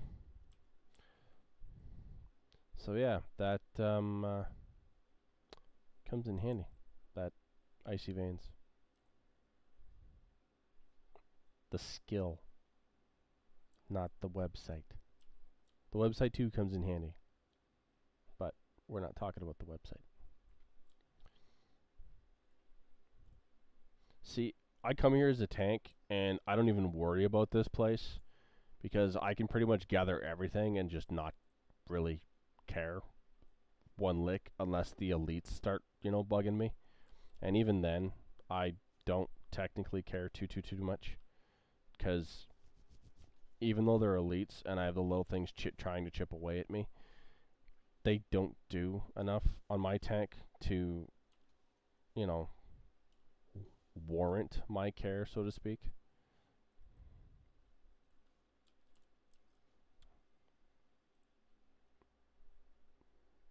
There we go. I was waiting for that. So that's what we need to, get over there.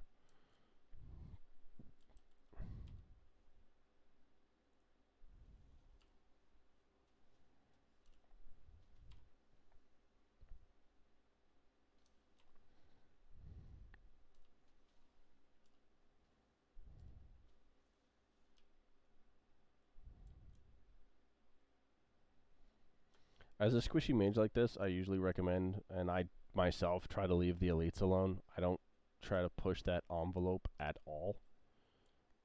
Unless I have, like, a quest for an elite.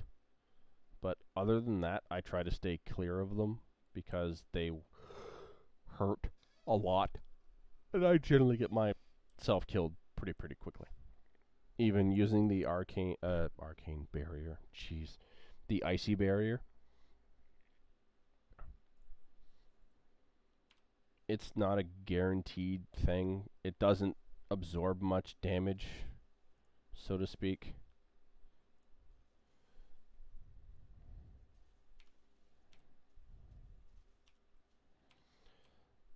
So,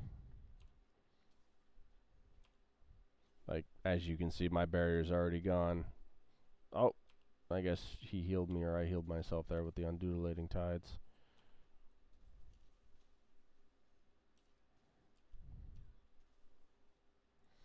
Throw up another barrier. And he dies. This is why it's good to have other things around you, or not around, a follower to come with. I'm kind of glad that they added that back in Najatar. I kind of wish that we'd have had a follower that we could have following us around already, but then we'd basically have our own party if you were a mage like this, because then if they gave us the opportunity to have that bodyguard, we'd take it. And then in Najatar, we'd have this guy, so that would be 2 people beside us. And then as a frost mage, you can see that I have the water elemental. So that would be 4 extra bits of DPS right there. And that's basically unfair, I guess you could say, because you're basically walking around being able to, crack the hell out of things. Unless, of course, they didn't allow you to take the follower you get from BFA into, because we have this guy here. So technically speaking, we could just have 3 all the time, because obviously this guy doesn't leave Najatar ever. They're not allowed. It's not in the programming. So that's fine. I mean, I fully expect it. I was hoping. I did try, recruit the follower and then jump back to Zuldazar and be like, follow me. And of course it didn't work, so meh.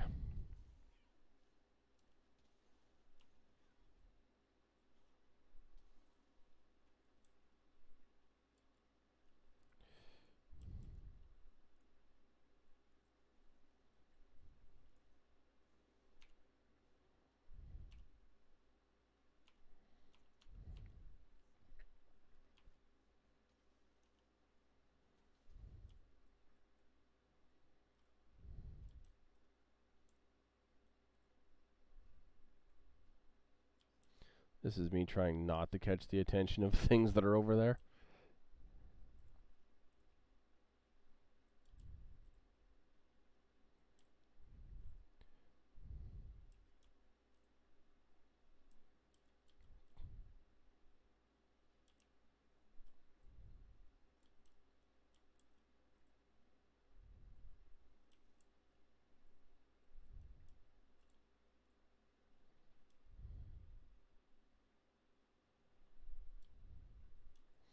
Okay, now I can get the heck out of here.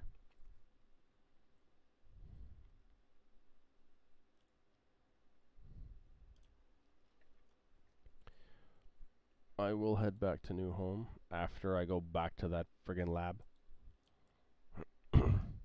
Actually, I should run the quest over here first. Oops, other side. And down, of course.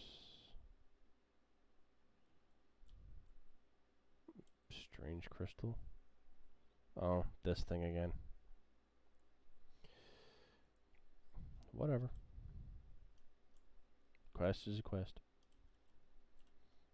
Most of the time I'll say that. Half the time I don't believe it, so it's all good.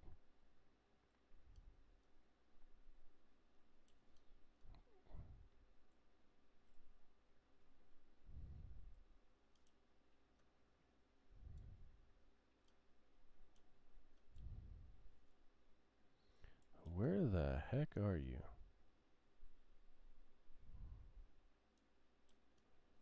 I does not see you. You are not there, or there, or there, or there, or there. That's up. You're up here? Oh, this one. Locate the key to the Naga cache. Reinforced cage key. It's gonna tell me what drops it? I hope so.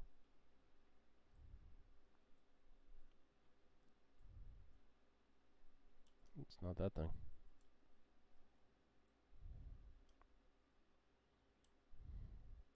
It's probably not going to be a crab. It's probably going to be a humanoid of some form.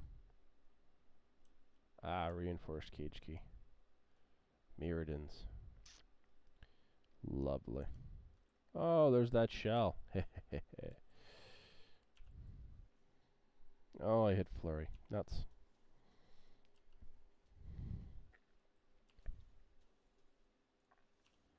And I missed it. Lovely.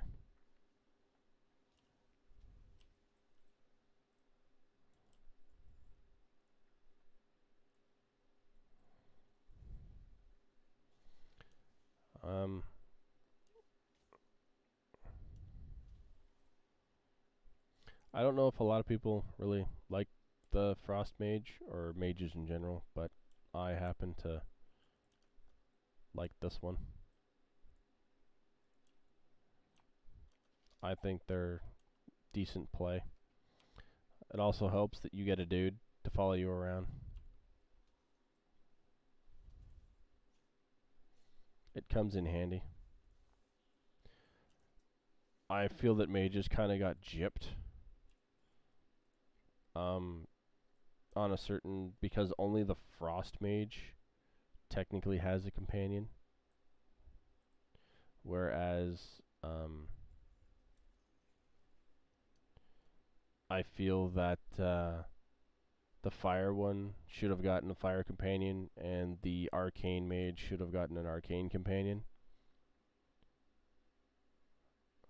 But that's just my personal opinion. I mean, if you're going to give one mage a companion, why not give it to the other two? It just kind of makes things, fair-ish. Yes, I know I'm lacking my food buff and I'm still missing my buff, but, whatever. Oh, that node's back. Yes, you do. I need to take out that. Pretty sure it's going to end up being a rare that I need to take out to get that. It's going to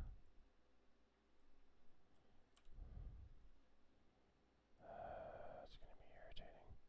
It's all a matter of putting over the skull and then finding the rare that it says that you need. These should be the ones all up currently. So I'm probably, SOL, at least right now. Did I even do that, actually? Add-ons. Max Deeps, Titan Panel. No, I did not put up Tomcat's Tours. Let's go right there, reload the UI. Finish off my iced tea.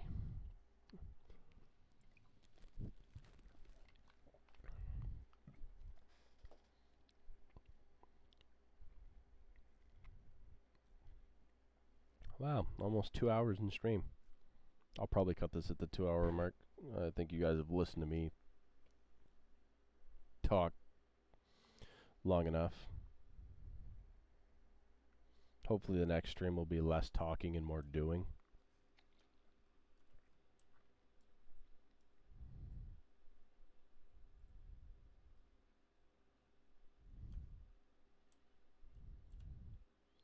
There we go.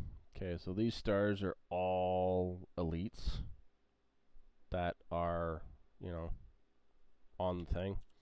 And if I go here, I can get a list, and I need this one. So this one drops this, on Summonite Deposit, and on Summonite Seam. Now, Unfortunately, it doesn't exactly show me where it is, nor does it tell me. I mean, it should in the description be like, hey, fool, this is where you need to go. Avarius, there we go. I need to go back all the way over here to where the brine stones were. So I didn't see him there.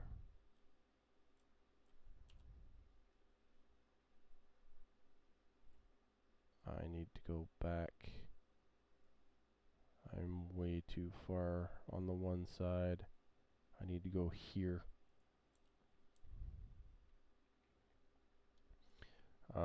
I know you got to be careful flying in certain areas in Najatar, just because it will pull you off your mount without actively meaning to.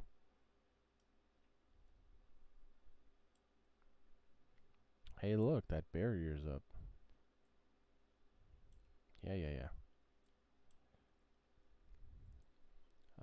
So it'll just basically tell you, it's like, hey, you found that Arcano Crystal. Awesome, put it there. Great. Now you gotta go activate this and kill the thing, and there you go. And then you complete the quest, and you're good to go. So it's like, hey, a water rig amalgamation. Kill it. And you're just like, okay.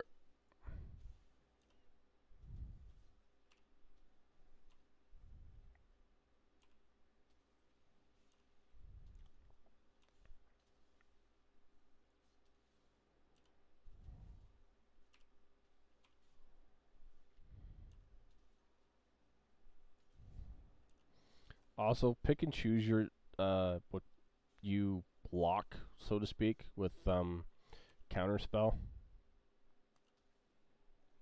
Oops, shouldn't have done that. And your ice spikes do hit at a certain point for a certain amount of damage. Hey, look at that, key to the cache.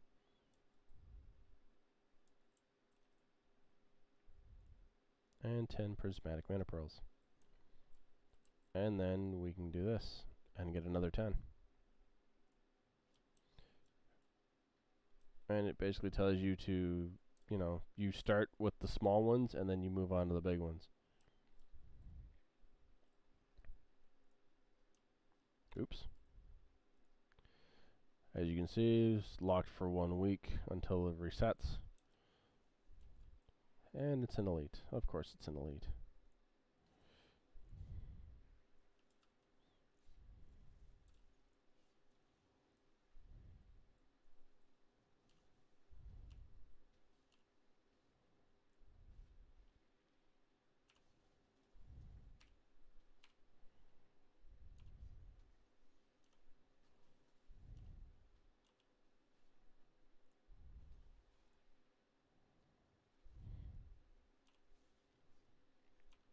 As you can see, I'm doing a pretty decent amount of damage. I generally, follow a rotation like a good boy. Generally.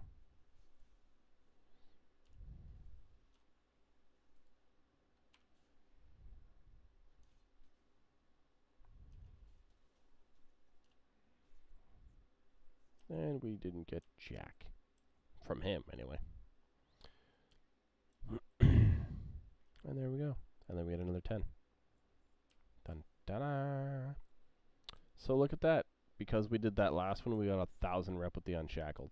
Normally, obviously, that only gives 500, but because we have the rep bonus, well, there we go. Probably recommend putting New Home when you're questing in this zone specifically, and you're going to be here for a bit. Set it as your Hearthstone, unlike me, who left mine as the Great Seal.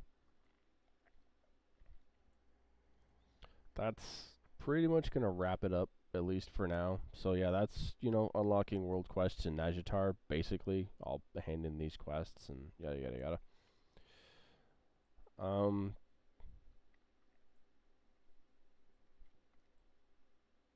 Do yourself a favor when you're looking at your skills and you're trying to make a rotation or you're following a rotation. Read it yourself first, what it recommends. Don't just follow blindly. I know a lot of people just expect that. Well, if they're making a rotation, obviously it works. Yes, it does, but that doesn't mean that the rotation that's recommended is going to work specifically for you.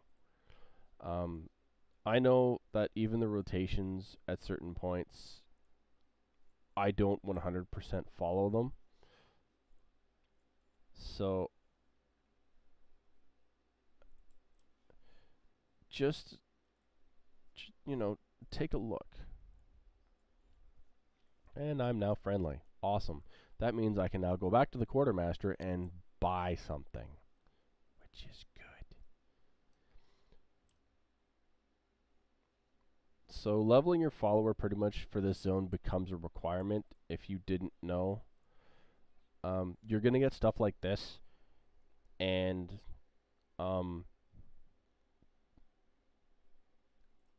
you're going to get it. You're going to go back to Thingme, and you're going to use it. That's just kind of how it works.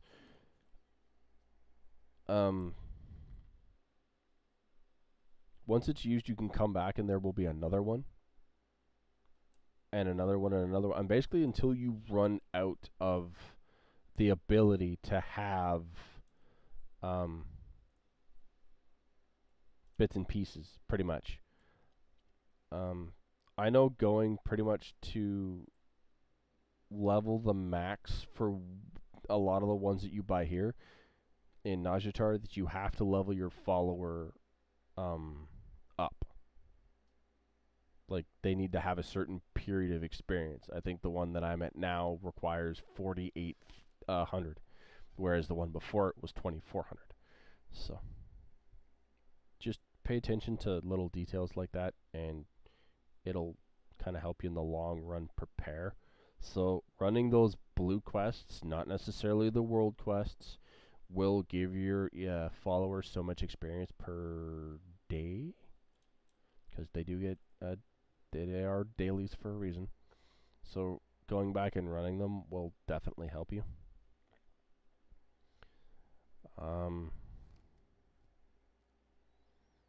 Check what Azurite powers on Icy Veins that usually it recommends, and definitely check your Azurite traits. If you have a preferred skill for a certain class, check Icy Veins to make sure that certain aspects stack and others don't. I know I checked that with this tune, and I was told that certain aspects of my Azurite traits will stack together, and certain aspects will not stack together. So, huzzah! Stacking traits are always useful to a point, anyway. Stupid big sword thing. Useless. Useless.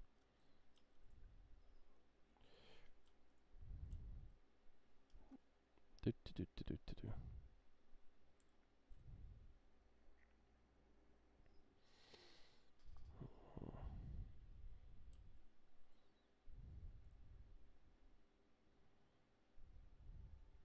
Yes, I do know how to use teleport, despite the fact that I didn't really use teleport. Now, where did that trait go? There you are. Also,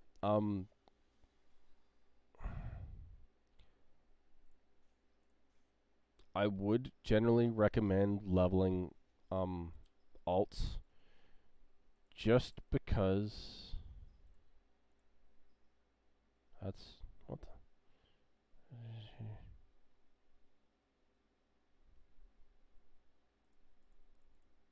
yeah, okay, whatever.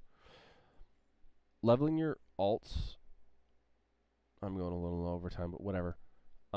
If you have rank 3 on whatever it is, and you have the Echoes of Ny'alotha, buy these. Don't buy this one.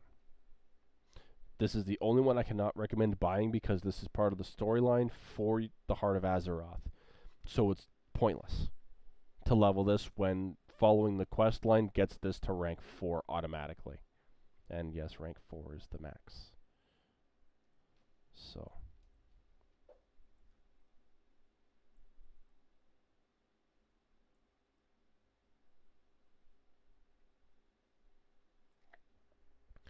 But yeah, because it specifically will say, learn rank 3 of whatever this is to unlock this essence on another character.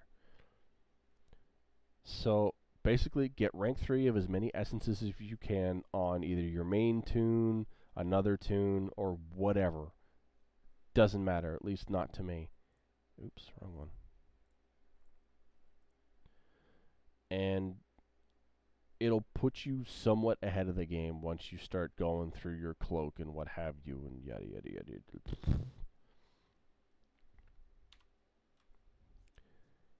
Anyway, that's pretty much gonna wrap this up, at least for me for now. This is my first time streaming WoW. I have streamed D3 when the season once I got level 70, but that's obviously neither here nor there. As I said, read up on your skills, read up on your Azerite traits that fall into your Heart of Azeroth. Yes, I have that many tunes that have that equipped. That's how many 110s I have. Always, I want to say, double check. Not just because,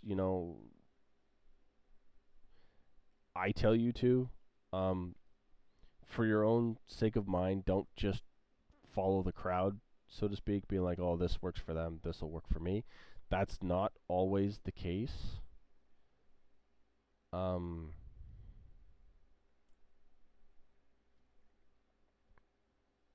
Sometimes what they do doesn't work for you.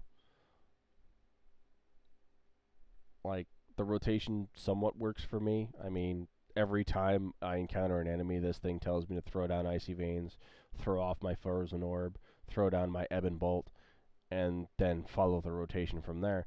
I obviously do not follow that. I'd be a fool to.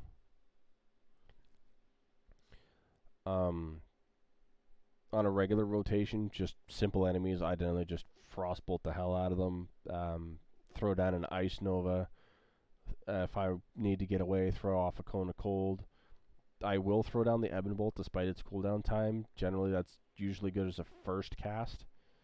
So, yeah. Just, look at your skills, learn them to a certain extent. I mean, don't memorize all of them. You're obviously not going to need to. Know them by sight. Don't memorize all the text and wording. But just be like, okay, this is a Frostbolt. This is an Icicle Lance. This is the Frozen Orb. That's Icy Veins. That's my Glacial Spike. Like, learn the big stuff. Like, this is my Time Warp. This is my Spell Steal, which comes in handy. Learn certain things that are going to definitely apply to what you want to play and how you want to play. But other than that, just play the game to play the game. Have fun doing it. Thanks for watching, the one viewer that I can see in my stream currently, kudos to you. Thanks for watching. If you've been watching, I'll try and, stream a little more than what I've previously been doing. I'm going to stick with WoW for a bit and putter off of Diablo because, they're in late season and my tune's pretty much as high as it's going to go. So, I'll see you next time.